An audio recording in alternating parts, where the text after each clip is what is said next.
Kabaklaan ulit na story time ngayon.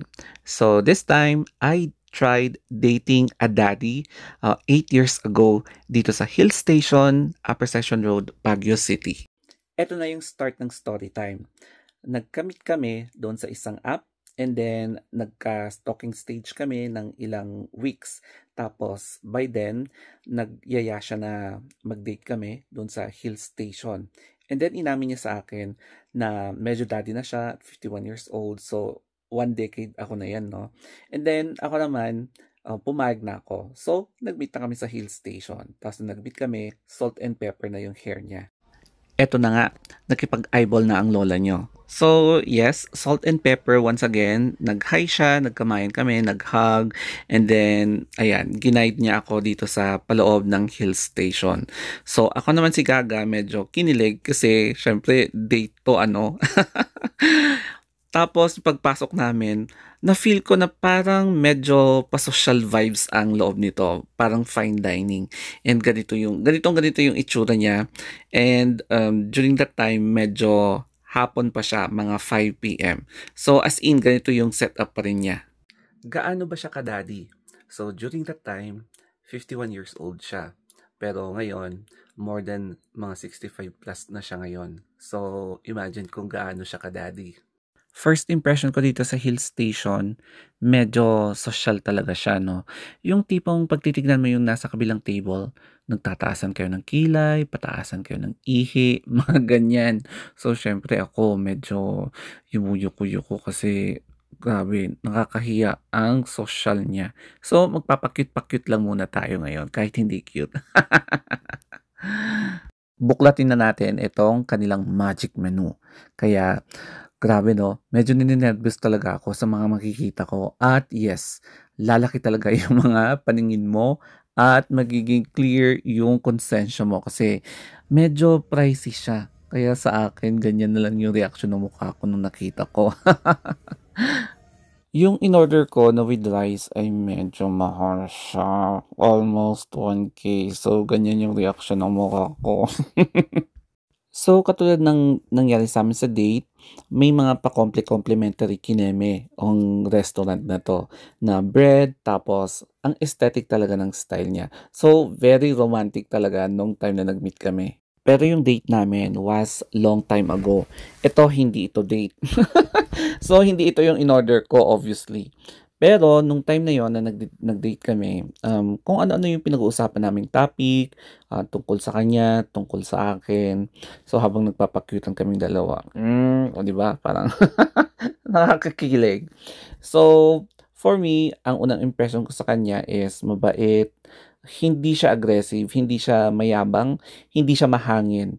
So ang sweet lang talaga niya, "What else do you need?" Yung parang gano'n, o 'di ba? Ah how do you want me to address this situation? Parang gano'n.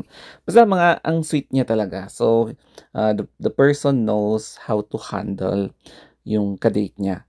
So, ako naman natuwa ako kasi, grabe.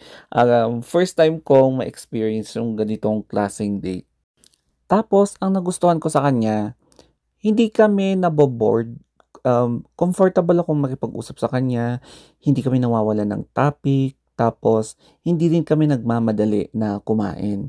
So, nag-meet kami 5 and then natapos kami mga siguro mga 8:30, gano'ng katagal. So, wala kaming pakialam kung pinagtitinginan kami ng mga tao and para sa akin, during that time, ang saya pala 'pag i-date ka sa mga ganito, oh, 'di ba? Yee! At nung time na bayaran na, siyempre makiki-share ako 'no, kasi nakakahiya naman. Pero sabi niya sagot na lang daw niya at bawi na lang daw ako next time. So siyempre happy ako kasi ang sweet niya tapos napaka-thoughtful. Nung malapit ng mag-end yung aming date, nagsabihan na kami ng first impression sa isa't isa, which is positive naman at natuwa kaming pareho. Ang isa pa na hindi ko makalimutan dito sa date namin ay nung palabas na kami, nag-offer siya na ihatid ako kasi meron siyang kararo. So siyempre, sino ba naman ako na humindi kasi free ride. Tsaka, oh, 'di ba, makakatipid pa ako. Tapos okay lang sa kanya na ihahatid ako sa Dakam kasi alam niyang gigimik ako after. Going to the present, ang masasabi ko lang is hindi pa rin nagbago ang nostalgic vibe ng Hill Station. Ganitong-ganito pa rin yung itsura niya, ever since nung last time na pumunta ako dito. So, parang balikbayan ng peg 'no? And anyway, magta-taxi ako dito, doon sa may terminal kasi medyo mahirap mag-taxi dito banda, eh. Halos puno lahat ta's ang daming kalaban na yung mga papalabas from SM, eh, yun yung kaagawan mo sa taxi. So, bumaba ako ng konti dito and ayan, nag-abang ng taxi. Yung mga taxing maghahatid ng mga tao sa terminal or sa bus. So, dun yung mga inabangan ko para at least makasakay ako agad, o 'di ba? So, dito na nga pala ako sa Governor Park Road. Kaya ang masasabi ko lang is, age doesn't matter kapag makikipag-date ka, mapa-older man sa'yo or younger sa'yo, basta compatible kayo kung ano yung mga interest niyo sa isa't isa, parang gano'n. Basta kapag mag-click kayo walang problema. And, para sa'kin, okey lang din pala na makipag-date sa mga daddies, oh, 'di ba?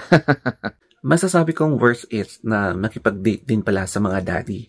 Kasi ang mga napansin ko ay napaka-sweet nila, napaka-considerate, tapos sensitive sila sa mga nararamdaman mo. And inuuna ka talaga nila, yung inaalagaan ka talaga nila. Tapos very concerned kung ano man yung nangyayari sa'yo. Basta ganon as in, hindi ko akalain na ganon pala sila. Tapos, yung dating stage namin, nakakalungkot lang isipin na hindi nag-click. Siguro, baka hindi talaga. Ang napansin ko lang na isa is kapag medyo wala sila sa mood or medyo ang taas ng emotions nila, masakit silang magsalita. Hindi ko alam. Grabe, as in, hindi ko alam kung lahat to may mga nabitawan siyang words na hindi ko ina-expect. Tapos, doon ako na-off. And siguro baka meron din siyang di nagustuhan sa akin. Kaya siguro hindi nag-workout. Pero masasabi ko, kung tatanungin niyo ako kung may kipag-date ulit ako sa mga daddies, yes. Diba? Basing from my experience, hindi ko naman pinagsisisihan yun. So, that's my daddy story time. So, sana nagustuhan niyo. Bye-bye!